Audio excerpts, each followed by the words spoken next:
With so much talk about keeping the coronavirus out of our bodies, the question now is, how do we keep it out of our heads? Cruise ships are sailing around in circles. Schools and museums are closing. And this afternoon, Doug Barrows couldn't use his refillable cup at the Walnut Creek Starbucks. They wouldn't use my cup because of the coronavirus. I don't get that. But I think that's taking it too far. Yeah. A lot of people are taking things pretty far these days, but at what point does an abundance of caution become hysteria? I have people that are now having sessions on Skype because they're not leaving their home.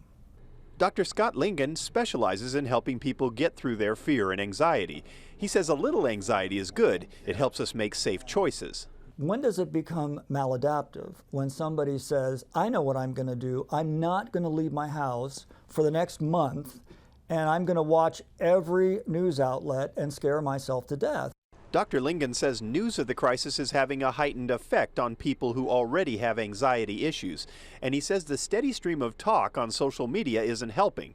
Almyra Tige says she has friends who are freaking out. We haven't had anything else to talk about, so when something like this comes along, we blow it out of proportion and just make it more hysterical for everybody else. Dr. Lingen says people who are fearful should select one or two trusted sources of information, such as the CDC website, and then try to tune out the rest of the scary noise.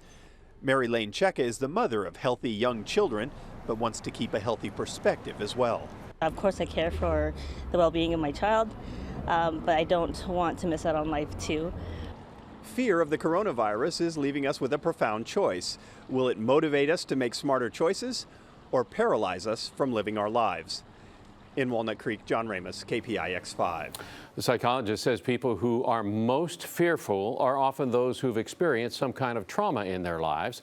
He says their brains respond differently to logic. That's why they should try to avoid triggers that can cause anxiety.